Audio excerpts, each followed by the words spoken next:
If I could find some pictures from my early 20s, it was pretty doggone close. Right. Back in your law enforcement days? No, back in my fight the man days. Oh, okay. Oh, so how's your week been? It has been a great week. I'm working on some things. It's something that I want to introduce you to also, um, because I believe that, I'm liking what I'm seeing. I'm liking, how it's going to work for my market center. I'm working on a Keller Williams Preferred Properties University. Okay. And it's really about being one of the best ways to stay in touch with your market center population internally. Like, you have command and you have KW, but we put everything pertaining to our market center on one site. So you can do anything. An agent can do anything from one site. They can go to command. They can go to, I'm brain rot. Connect, University, all of it? Connect, command, university. They can do everything from one site while staying connected to the market center. So they never leave the market center's purview well, I should say purview. They never leave the market center resource, and they can do everything that they want to do. Additionally, we are housing all of our courses. So we're creating course curriculum on our site, so that if an agent missed a class, it's already there. It's in the university. They can log in. You can store documents there, i.e., if you have a class and the class has course material, you can store the course material there. They can take surveys there. They can do class critiques. Everything right there on one site. I would love to see that. I'm loving the way this looks. Well, I'm just going to tell you, you would love to see it, but I would rather that it be properly explained to you, because I did it with Les McGehee. I did it with Les McGehee and Rialto, and I am absolutely loving it. I'm telling you, talk to Les is like, for what we're doing, and particularly like when we're talking about our market centers being able to better serve our stakeholder population. Yep. Tremendous value. Awesome. Do you have your affiliated services on there too? Yes, you can put. We haven't even gotten to that part yet. But you can put your affiliated. Yes, that's not true. We do have our preferred vendors. Our preferred vendors, our platinum vendors, they do $30,000 a year for us, and we have a couple of those. What?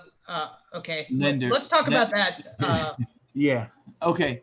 But anyway, I would strongly. I'm gonna tell Les to call you. Talk to Les. I'm telling you, I am like loving this. It's cool. Like, it's just simple. It just simplifies our whole market center world. It's simplifying our whole market center world, and it's just a huge value add for the agents in our market center. Sweet. I love that. Whatever we can do to make their lives easier, right? I'm trying to tell you. And if you make their life easier, you make your life easier. That is true. And your staff life easier. Yep. All right. So I got the first email today from our regional social equity ambassador. It looks like that's moving forward. Have you guys done anything with that? Yeah, actually, I am on the wealth building sub task force. And we've had a couple meetings, and we're moving in that direction. I'm liking the way this is looking. I really am. Because it's a platform that's starting in one place. Like I said, like I've said before, it depends on whose house is on fire. You send a fire truck to the house that's on fire right now. And once you put that fire out or get that fire under control, you're better able to understand how not to start other fires. Yeah, true. And so, and right now with these task forces really addressing some challenges that are systemic. However, they can be rolled out anywhere. They're value to the whole entire community. Mm-hmm. That's what I love about it. And it's ideas of things that we've never thought about, that we would have never even thought about. That's the beautiful part about it. And so, in a rising tide, all boats float. Absolutely. And that's what this is really about, creating that tide so all boats can float. Very good. Very good. All right. What current challenges are you seeing in your market? Um, from which perspective? Any? Where are your forest fires right now? Well, I believe the biggest forest fire is um, just, and you can bring this back to social issues, miscommunication and misperception. And when I say miscommunication and misperception, back in 2005, when we had this crazy market and people offering all kinds of crazy things and things on fire, and that distorted, the misunderstanding and miscommunication is that's temporary. And what we're going through right now in the market is also what? Temporary. Yep. I don't know about your market. I heard, I was on the phone with somebody from San Diego and they said you guys' market on fire too. It's nuts. It's It's, absolutely yeah, bonkers. yeah. And so it's an artificial space that a lot of unauthorized cocky agents are moving into that space, because now all of a sudden they got one listing and 30 people are calling them on it, and they king hot shit, or king whatever they want to call themselves, or queen whatever they want to call themselves. And the truth is, hey, this thing is not going to last as long, so be careful of the toes you step on today, then it might be connected to the behind you have to kiss tomorrow. Oh, And I like that. so that it's not behind. So I'm giving the edited version. How about we just don't step on each other's toes? Exactly. And it's the same thing with social issues. You're treating people a certain way, and you just don't know how that comes back to you, but how that relates to you at a later date, and you never know where that other person is going to show up. Yeah. And so, yeah, but that's the biggest issue. That's a huge issue right now, is that the artificially suppressed market, the COVID suppressed market. We have a lot of people that just don't want to do anything, not going to do anything as far as moving, and you have and people who want to buy a house, it's emotional for them, so they're going to be looking regardless, because they're on a path to find a house. But the people that want to sell a house say, I don't want people in my house, I don't want to deal with this, so I'm not putting my house on the market. I got a house, I can move anytime. It's a mixed match. It's a mismatch, but I think there's an opportunity there too, right? If you don't want to go on the open market, we can do a lot of love connections behind the scenes. Right.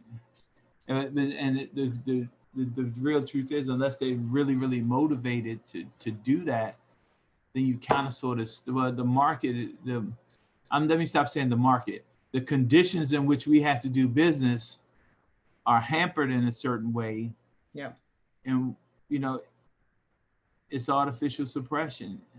And when people get more comfortable, it's to one of two things: that people who had the ability to take advantage of the market share will never give it back. And those that chose not to do anything will have even less of nothing. Yeah. Yeah. But again, it's really that attitude, more of it, where you have people who are treating people not the best way because they're in a position of advantage at this moment. Well, the other thing, I had a coaching call this morning, and one thing that we all forget is at different times, the anxiety is going to hit us individually as leaders. Yeah. And if that's the case, and we're pretty well-adjusted, positive-minded, business owners, we have to just make peace with the fact we're not going to get the best behavior, the best mindset out of the people we're serving right now. We're probably going to get their lowest behavior. Right? Right. And so that lowest the challenge is when that lowest behavior becomes their norm. Yeah. And then reality sets in. Yep. You're just not that damn good, okay? Yeah, Diana has been talking to me about learned helplessness, and that's what a lot of people are learning right now. Yeah. Instead of figuring out what they can control and doing that, just going into perpetual victimhood, because so much is out of our control. Well, and again, I know we be dipping and dabbing in. that's part of the social dynamic. You know, just to be quite frank, that's part of the social dynamic with Black folks is a certain amount of learned helplessness. Tell me more about that. Well, you know, there's a place where you've made your best attempt to do things so many times, and it just does not work because of the social dynamics or economic circumstances that you're under, and then you get to that place where you don't believe it can get any better. So you just kind of give up. So you don't give up. You just don't fight as hard. Let's put it that way. Maybe settle. Maybe settle. Settle. Yes. Yes. Yeah. Settle. Yeah. Settle. Claudine, say more. Feelings of disempowerment. What do you mean, hon? Yeah, that's a part of it. So let me give you the way. Let me give you a way that I've said it before, and we've said it in the community, right? If you take all of the social ills and the social and financial oppressions that have been placed upon the Black community, right? And we have still survived. That's a clear indication of a certain amount of resilience. Oh, heck yeah. Okay.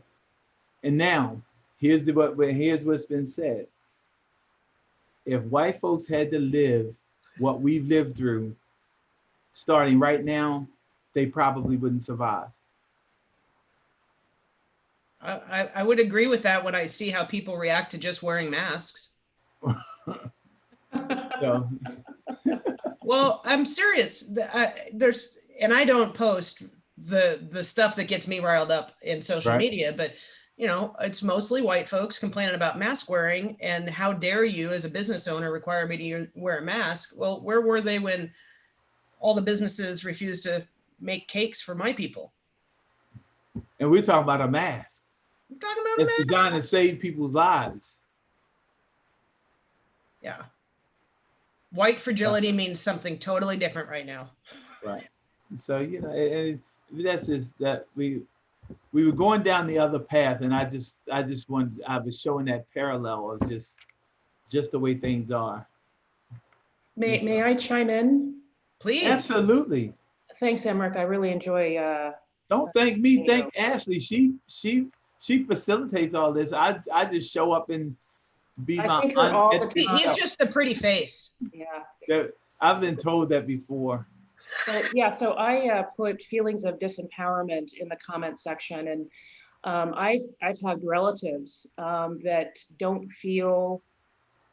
It's a feeling of disempowerment. They don't feel as though they feel. I've got relatives of my grandparents' age, my parents' age, where I think just mentally, emotionally, they've just been beaten down by the system, that they feel as though what's the point of even trying to, you know, get that, you know, higher education or that better job. So what Emerick said earlier, excuse me, totally resonated with me. Right. The things so that how I do we counter that? It's because, well, I don't know how you can counter that. It has to come from a mindset, and the mindset, and I go through this challenge with family members, and I'll be transparent, my brothers, my mother, and what happens is the things that they can control in their environment, that's what they focus on. This is my environment, and I can control my environment. So I will stay in the realm of what I can control, and the things that I can't control, I will avoid. Well, that goes to what you were telling us last week, that it's a risk-averse community. Oh yeah, absolutely, because so that's interrelated. Nobody signs up in any given point in time to say, you know what, today I think I want to go outside. I think I want to get rejected 5 times. Well, we all got into real estate. Well, that just shows the sadistic nature of who we are. And so, and that's where that is. That's where that is. And so, but you know, in this, you know, coming back to, you know, you were having that conversation about this market, right? I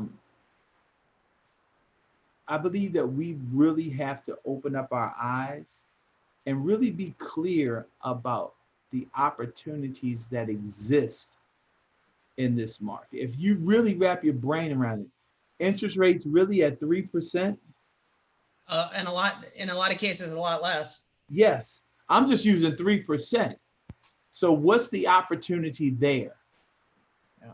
That's our real dialogue, you know, and how do we take best advantage of that situation? Now we turn that on its head and manipulate it to our advantage. And that, yes, I did say manipulate. I know it's not the most positive word, but manipulate it to your advantage within your business to claim your unfair share. What does your business look like at that point? Yeah. I've said a couple times, obviously we're going to be in this weird coronavirus in and out of quarantine, so to speak, for a while. If I were in production, I would be farming small condos. You know, there's a lot of people who need to move or want to move out of their small condos into something with a little bit more breathing room. You know, and I've said that in some of my courses. I've said that we have to do a better, if we want to really grow our business, we have to do a better job at focusing on the demographic of homeowners that have been historically in an unfortunate position. And when I say an unfortunate position, from a space perspective, what happens if you start calling on homeowners, just like you said, they're in a 3-bedroom with a 1 or 1.5 bath. Who in the heck, if you've been there for 9 years, you about pissed off right now, right? Because you've been sharing a bathroom with somebody else for 9 years and you are the homeowner. Or the bathroom is just not big enough, right? Whatever the case might be, and you start targeting those folks and show them the opportunity that there's somebody else that wants to take advantage of this 3% interest rate and move into your house, which allows you, since you have enough equity, to sell this house, reinvest it into another house, and now you can have 2 bathrooms and you can have your own bathroom that's a little bigger, and you don't no longer have to share. Yep. It's a different conversation. And there's a population of people that are there that don't even believe that that's possible. Yeah. Well, and they don't know what they don't know. That's our job to be having those communications. Right. And this situation that we're in now has created that equity for them. Yep. Yep. And who knows how long it's going to last. I know the Fed said they're not going to adjust rates at all. But we don't know what's going to happen when the election comes here, what's going to happen, and what policies change early next year. So, you know, turn pandemic into profit. Yep. So, and again, that's another, when we start talking about the market, there's the opportunity, you know.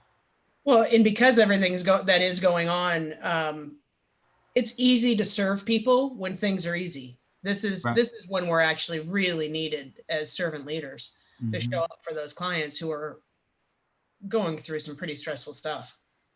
Right, because it's so much of the unexpected. Good news this time around, we kind of at least know how to operate in a pandemic. Right, kind of, sort of. Kind of. And just like I said, just think about this. Just like it's on the lower end of the market, it's on the up end of the market. There's some folks that, you know, that are on the up end of the market that's, look, this 4,000 square feet is too much for me right now. I don't really require this. Yeah. And they just have not looked into downsizing perhaps. And again, you know, this situation has created an influx in value for them too. Yeah. This is really your best time to move. This is actually a better time to pursue that client than any other time, because what's happening right now has produced a situation where they can get more money than they're probably going to get in 2 or 3 more years. Yeah.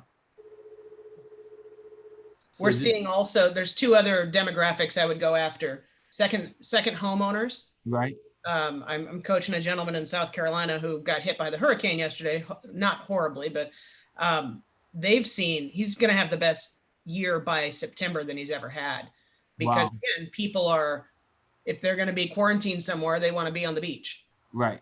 And then the other, I think, is seniors who had considered going into retirement communities, but considering that in a lot of those places, you fully lost your freedom. Nobody could come in or out, literally. I think a lot of the boomers are going to shy away from that housing type and maybe go back into some traditional housing. Yeah, that's a different assessment. And yeah, and it's there are opportunities there. And like I said, profiting in a pandemic, it's there. It changes the way that we think about things completely. Yep. In many cases. Yep. All right, cool. What do we got in the chat box here? Stephanie says, bye, bye, bye. Absolutely. Okay, Emerick. So between now and the end of the year, what do you want to accomplish? Either as an OP or what are your big goals you want to check off the list? Well, are you saying personally or as whatever you want to share? Let me tell you, and we're gonna soften this up a little bit. By the end of the year, I want my 4,000 gallon koi pond built. That's what I want. That's a big koi pond.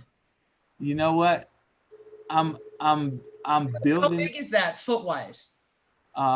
It's right. It depends. If I keep it at 3 feet deep, it's about 15 by 20. Wow. I want pictures. Yeah, and let me tell you, I'm building it that big because I'm building it to where I want to go. What I do is I see people build a small pond, and then they get excited, and then they decide they want to build another pond. Yeah. I want my pond to be bigger. I've never seen anybody. I've never heard of somebody saying they built one and they want to make it smaller. They always say I built one and I want to make it bigger. And so I'm skipping a step from the small pond and just go to a bigger pond, because really I'm at a place in my life, and this is interesting, where I just want to come home at night, right, and watch the fish swim and sit in the backyard at the fire pit and just do nothing. My kids are gone, all that kind of stuff. So if I want to sit in my drawers in the backyard and watch the fish swim under the lights and the waterfall, that's what I want to do. I mean, I've earned that right. That's awesome. I've earned that right at this point in my life. Have you had koi before, Emerick? No, I've always been an aquarium guy. I've never had koi. And so I've been reading and you guys studying. get pretty darn cold up there. So that's why you make it 4 feet deep. And so in the wintertime, they can go down to the bottom of the pond and hibernate. Wow. And you can also get a de-icer. But we don't really get ice that thick. It would like glaze over. It would be like a glaze of ice at the top, maybe about a half an inch, maybe an inch at max. The absolute max. Let's put it this way. You can't walk on the ice. I was gonna say no ice skating on your pond. Matter of fact, you know what? We didn't even get snow last year. Last winter, we didn't even get snow. And so you just make it a little deeper, get it below the frost line, 3 feet, and they can go down that way. They can go down and live at the bottom. All right. Okay, so that's going to happen by the end of the year. What else? I'm going to reestablish my team. And because of the nature of who I am, I'm very selective in the people who I work with and who I deal with, because I believe in opening up myself so much.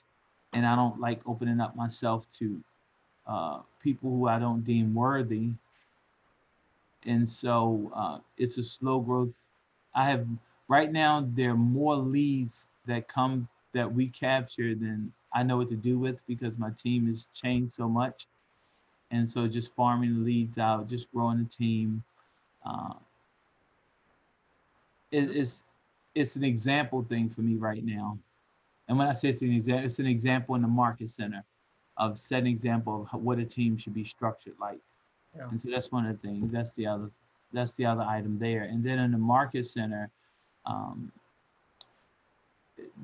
we have to, between now and the end of the year, we have to get 759 new listings. Know your number. What does that number represent?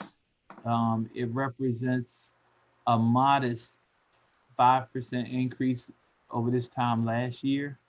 However, what it does is it creates profit.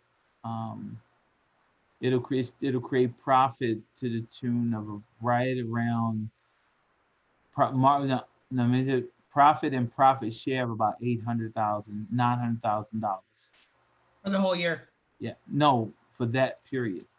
Oh, right wow. at $800,000 for that period. That's So, impressive. What's your average price point, Emerick? It's like $360 now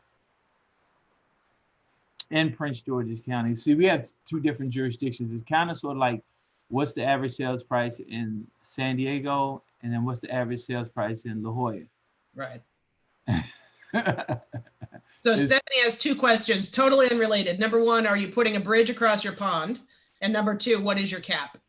Okay, I'm not putting a bridge across my pond because of the way it lays in my backyard. That might be the second part of the pond. Because I do have a bridge in my front yard, but I don't, but that's just a little stream. That's like it's just a little waterway in my front yard. And so no bridge there, but I am thinking about putting a fire pit in the middle. I saw that, I thought that was sexy. I thought that was real sexy, a gas fire pit in the middle with glass. Oh, okay, anyway. I think that's so cool because I have really dear friends, they're vets, and they have a giant pond and it kind of meanders around the edge of their pool and then goes back to where they have two self-filtering tanks. Right. Have a bridge across it that they then extended a deck off so they can have two chairs so you can sit up on the arch of the bridge and look out across the koi pond where the fish are swimming underneath the bridge, look out over to the pool. It's really cool. My deck is the way my deck currently sits, it does overlook the pond. Nice. It will overlook the pond. The pond's not there yet. It will, or not I say it might, it will. Speaking of distance. Our cap is 22,000, Stephanie. Okay. 22 plus the 3 plus royalty. So total agent commitment is $25,000. And how many cappers do you have, Emerick?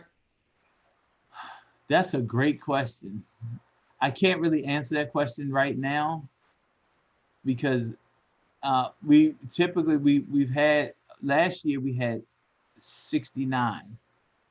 This year, you know, some part of it is artificially suppressed, so that's why I don't count right now because I don't have a real grasp of it. What I can tell you is that, like these last couple of months, just the way things have happened, it's a fire market for us.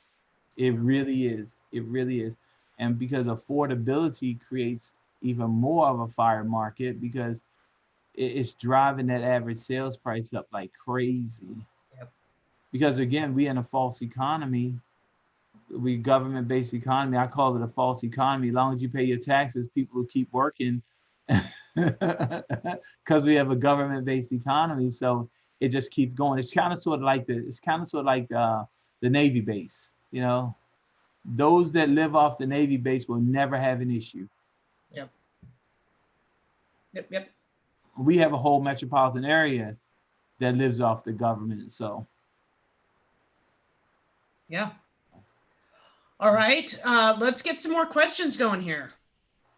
So, you know, when our original conversation came up about, you know, what are the challenges and, you know, going through what's happening right now and just the things that we've seen, right? I believe that we're at a place now where our eyes have been opened to a place, a mind expanded will never contract back to the same size. So the real question is, you know, where do we really go from here from a social perspective? You know, where do we really go now that there's this keen awareness? Where do we go from here? Well, I would go back to what you've told us. We all need to get more focused hyper-locally because any systemic changes are going to have to start there first. So we have the awareness, right? Now it's choice.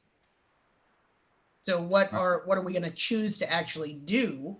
And where do we put our resources, whether it's time, energy, or money? Right. And that's going to be the key, right? That's going to be the key to what really happens for us is not just are you aware, are you engaged? Because the awareness is there. Are you engaged? And sometimes it's just simple things. It's just simple things of just random acts of kindness. It might just be, or it might just be, again, in your house, in your community, in your social circles, uh, creating a dialogue around, what people's perspectives are. Yeah. And continuing the dialogue. Right. And because it's a great conversation to start. Okay, so how are we going to end it? Because and I believe what's beginning to happen, maybe I'm incorrect, what I believe is beginning to happen is a lot of people started conversations, and now, since it's not a daily activity, it's not above the fold on the newspaper. Now it's not the conversation. That was a great conversation starter, but what's the great conversation finisher? Yeah. And before we finish, I mean, that's not going to be a short amount of time, right? From start to finish, we've got to sustain in the middle also. And Claudine says we need to have a more in-depth conversation about race, for sure. Right. And on the different Zooms, obviously you and I talk every Wednesday, but I've been having guests who are giving us different racial perspective. Right. Because of course, right now, first and foremost is correcting some of the long-term systemic treatment of the Black community. At the same time, we have a lot of lack of awareness with other races. Right. And that's been very interesting as well. Well, and it all starts with a conversation. People didn't just wake up and become who they are. This was like, it's just through, whether it's through socialization, whether it be socialization at home or just socialization in America. It's a combination of the two. One reinforcing the other to one degree or the other. And so we got to make sure that, these conversations that we have, and that they're real conversations. Real conversations, because again, we start them and we don't finish them. And sometimes it's superficial. So what's the tough conversation? I think we've had some pretty blunt conversations over the past few weeks. What's the tough conversation? What's the tough conversation that you'd like to have with somebody, and just have the conversation? Well, let's just ask the 15 people or 14 people here. I don't think any of our conversations have been tough because of our relationship, right? Right. Maybe it's uncomfortable. So what are those uncomfortable things that need to be brought up in safe company? I think Anybody? The acknowledgement that race has played a role in who has certain groups that have the major benefactors in society. Yes, thank you. Thank you. I get a little tongue-tied. No. But then also it's a national level. I mean, there's still redlining going on. And so until those federal issues need to be resolved too. So I think that makes sense. Well, in the challenge about and one of the challenges, like if you're having a tough conversation about redlining, right? The question is, do most people even know that redlining still exists? You'll have a lot of people say, oh, redlining don't exist. You can go anywhere. That really doesn't happen. Well, then I can tell you all day long, even as simple as your car insurance, right? Your car insurance is dictated by the zip code that you live in. Yep. And what we don't understand, and it's not good or bad. It's not good or bad. The amount of data that is collected and the use of that data is questionable at best. Well, yeah. Because let me tell you, the title company, I don't know if you guys know this or not, the title companies are the curator of a tremendous amount of information on individual borrowers. Did you know that? Yeah, of course. And they sell that information. And they track that information better than probably any other institution around from a homeowner demographic. And so when you just think, and when I started to think about that, and I think about what are the uses of that information, it's scary. It's Right. scary. And just like you said, Claudine, about redlining, a lot of people don't understand that redlining still exists. A lot of people don't understand that even when you get loans, they loan money in different districts with different criteria attached to it a lot of times based on the demographics. You're Well, absolutely right. What I'd love to see is some sort of federal program where maybe quarterly, yearly, where we see the list of banks and where they're lending money from. You know, call them out. Well, the challenge is that the challenge with that, and I've been in with a couple of different groups in that, the challenge with that is they have decided to exclude themselves from certain markets. So the justification is that we don't have reps in that area. That's the reason why we don't service that area. And they have strategically pulled out of markets. I know Bank of America specifically and Wells Fargo both have strategically pulled out of certain markets because the backlash of what the things that they've done have been so great. They just pulled out of the market. So now they can justify not serving that market by saying we don't have representatives in that marketplace. So maybe, obviously we need policy change at the national level, but public shaming might work also. Well, when you have to give up billions of dollars, if that doesn't shame you enough, because both of them have been hit with multi-million, almost into the billions of and give back incentives to communities. If I want to research that, what am I Googling on that? If you Google Wells Fargo, I believe if you put in social, how did they term it? NBC News did a news snippet around the time of the George Floyd, Breonna Taylor, the civil unrest which was going on, and it was like a good, I don't know, about a 3-4 minute news piece on how the banks clearly do not lend to certain zip codes. So I know that the info's got to be out there.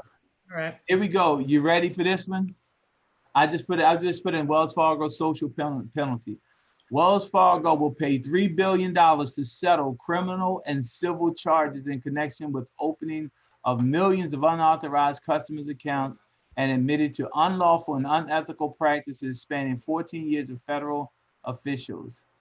Now you can go into the details of what exactly they did. But there's a $3 million. Did you say million or billion? Billion. Jeez, oh Pete. That was just Wells Fargo. The CEO was hit with a $17.5 million fine. The CEO personally was. Yeah. Wow. Crazy. I will be working on that this weekend. So what does that mean? And that's just Wells Fargo. I know Bank of America had an issue. I know Citi had an issue. Was there any policy change that you know of in reading that? From Wells Fargo? Go on business as usual. Oh, no. Wells Fargo has totally revamped their entire engagement, community and civic engagement activities. They've restructured the way they do their whole system runs now, pretty much. And the reason why I know, I have some friends there, and they've gone through major overhaul. Sounds like they needed it. You just don't get a $3 billion fine. No. And No. so coming into that question, you know, when you start talking about redlining and zip codes, and that's the part of the institutional racism and the institutional challenges that really they've been there since forever. Nobody's really paid attention to it. Nobody's highlighted. If you really think about it, redlining goes back to the 30s with the federal government, with FHA. You know, you wrap your brain around that. Well, So yeah. At the highest level possible, the people who are supposed to serve the institution that's supposed to serve the people, all of the people, and that's their policy. And they have gone through. They still have some challenges. It's not to the same degree. And the reason why they still have challenges because so many of the financial sectors are really based on zip code, and like attracts like. So you understand that in certain zip codes, you're gonna have certain demographics that are just gonna be higher. And thank you for saying that, because you and I talked on the phone. This is probably 2 months ago now. Remember when we were talking about Social Security numbers, and you had said it on here that about the Social Security number, but you've debunked that. Right. Yeah, but and you know, I did debunk that because I went on for about a week and a half, 2 weeks asking people that question. And so, you know, it's all kinds of things of how the myths of what actually happened. The zip code is factual, and I think Stephanie put something in there. Even workman's comp is dictated by the zip code of your business. Yeah. Which is again the insurance industry. And it's kind of interesting because and I'm using insurance because that's an easy target, and it's really clear that the rates in minority, in particular Black communities, are so much higher just because of the zip code. And I experienced that when I moved from one area to another area. My insurance dropped by 30%. I didn't move 5 miles, but it dropped 30%. That's interesting. Yeah, crazy. So that question about, you know, it becomes really hard about how do you point out certain things, because unless you're willing to be, and the challenge with calling people out is most people want to stay under the guise of anonymity, and they don't want to speak in a public way about some of the things that happen. Yeah. For fear of reprisal. You put a bigger target on your back, right? Right. For fear of reprisal, which creates a challenge. So in that space of what we're talking about, it takes a certain amount of courage. It just does. Yeah. But what's the alternative, right? Well, and we go back, and this is where we really can't go back to. We can't go back to being in our shell to say, if it doesn't affect me, it doesn't matter. That's the challenge. That's the problem. I've got mine, you got yours to get. Yeah. No, we're all in this together. Got to be. But see, and so here's the thing. When it's kind of sort of like it's like any colony, right?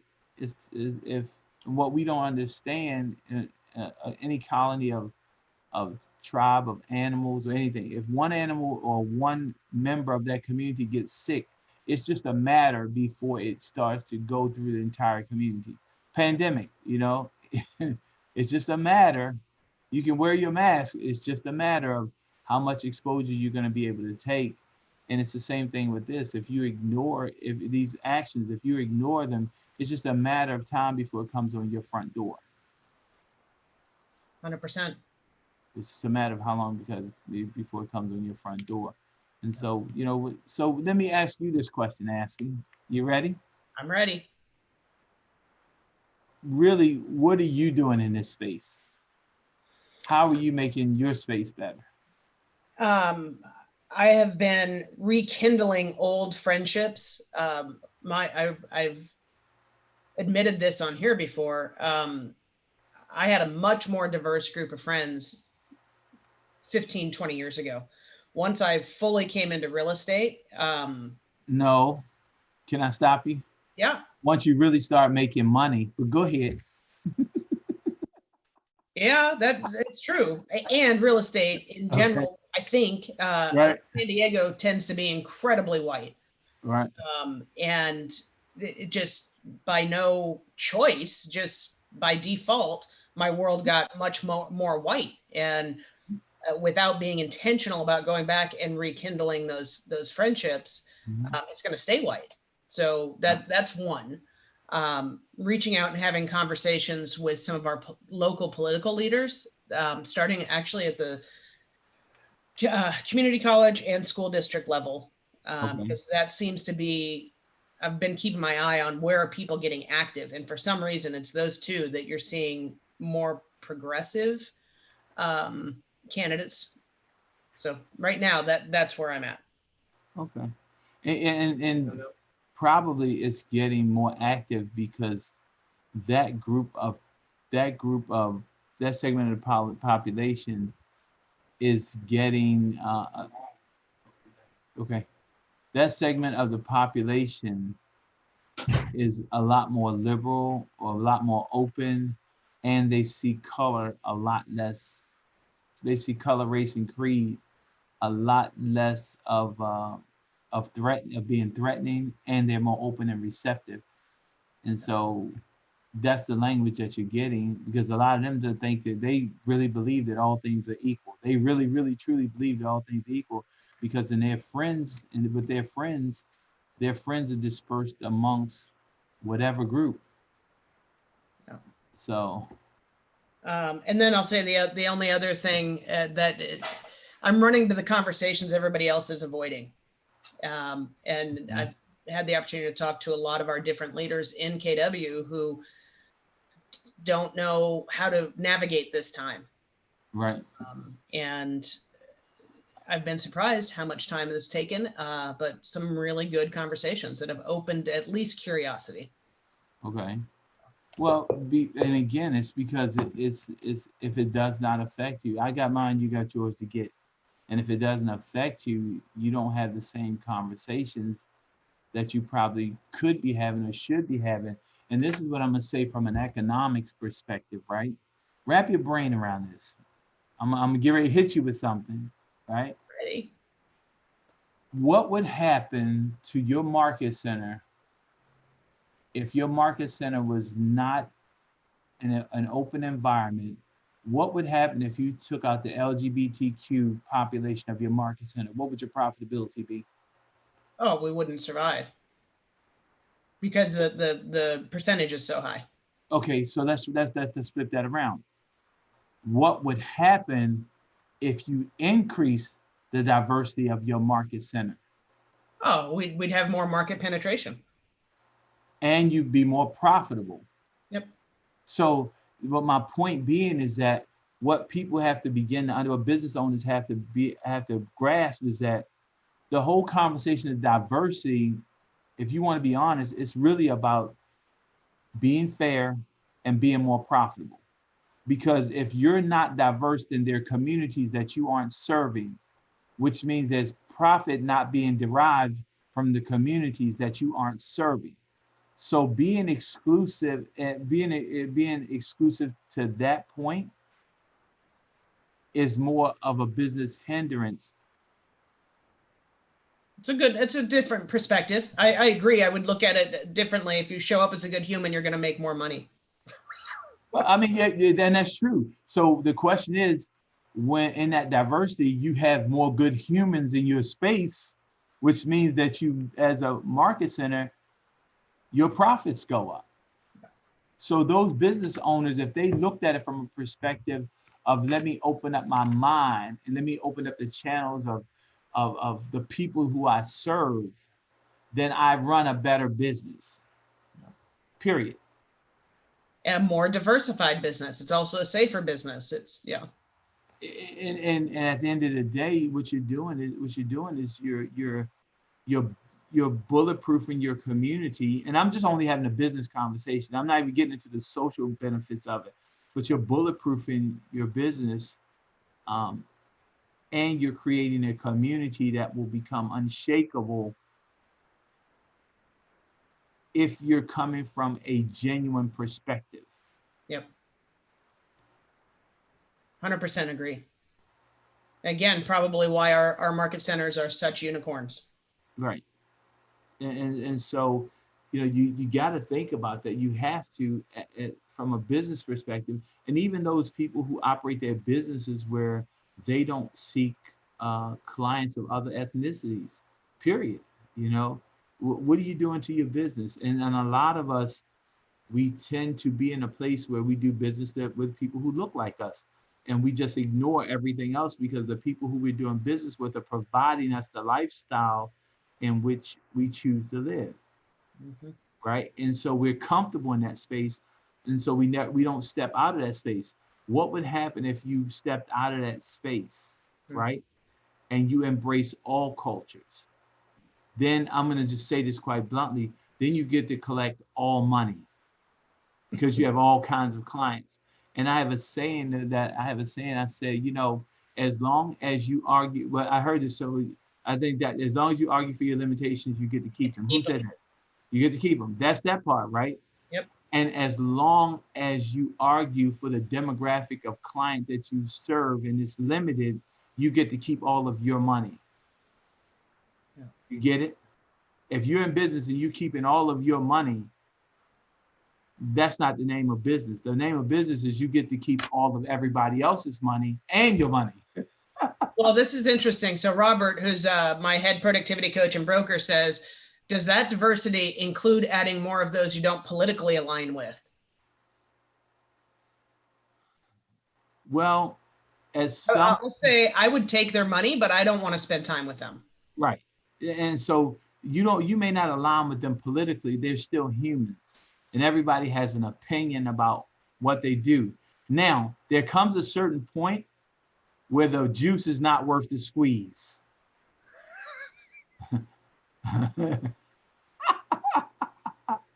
That one's getting written down.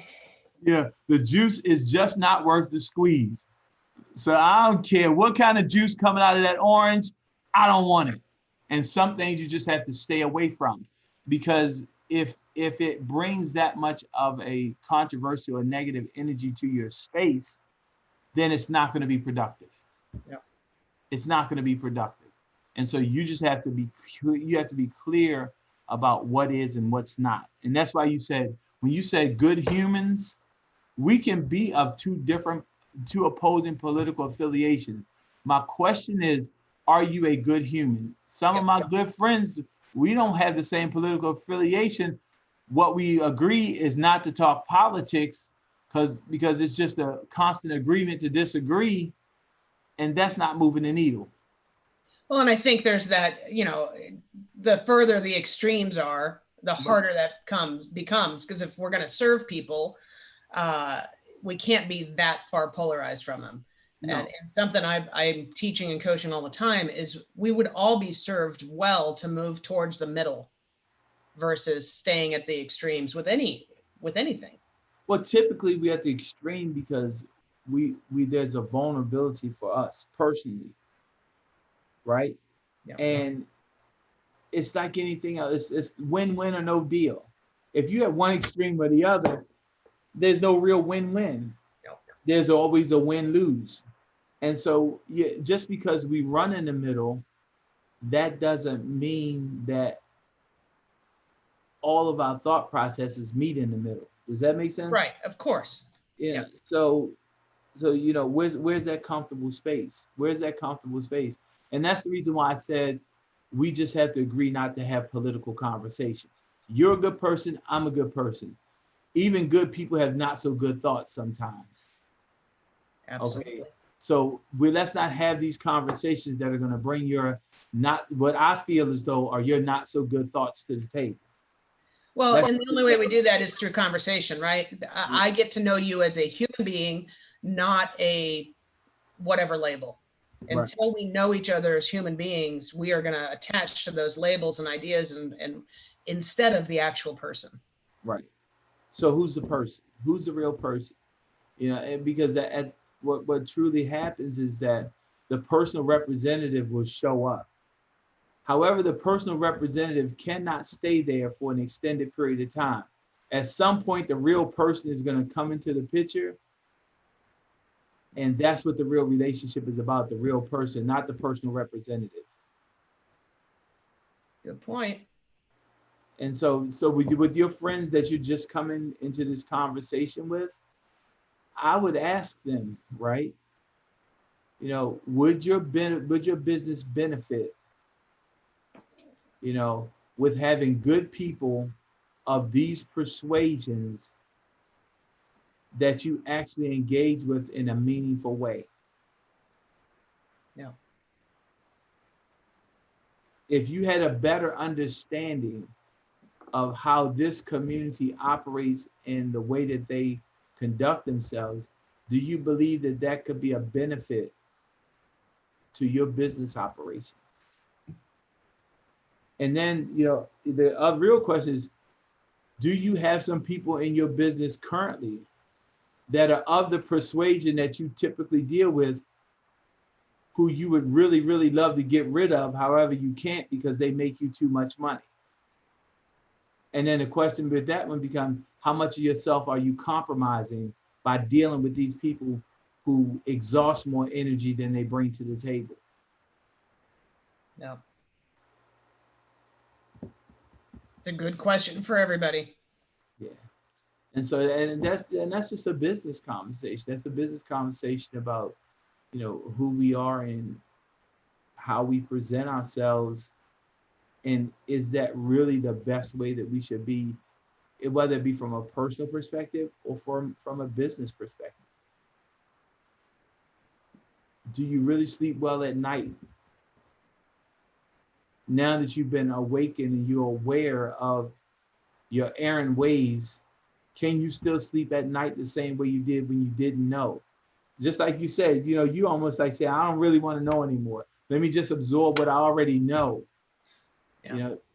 You know, so do you sleep the same at night, knowing what you know now? Yeah. Just food for thought. All right, man.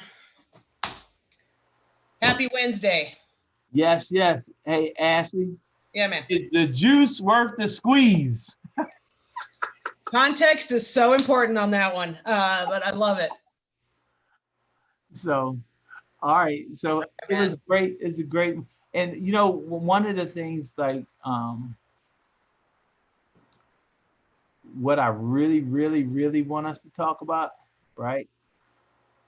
And I think this would be great just to be transparent in just our personal stereotypes, the things that we had to get past. Like I always hear people, and this is a conversation for us. I've heard people say a lot of times, I don't have a racist bone in my body. Yeah. You know, it's like, okay. And that flows both ways, by the way. I mean, and it does, you know, we all have some type of preconceived notion. I would really like for us to talk about that. Let's do that next week. That'll clear the air on a lot of things for a lot of people. And I'm really hoping that people be willing to open up and be quite frank and honest. And, you know, hey, I'll put a list together and we can go through them one by one. And everybody send me your preconceptions you want challenged. There we go. All right. All right, man. Big hugs. Hey, big hugs. Yeah. See you guys later.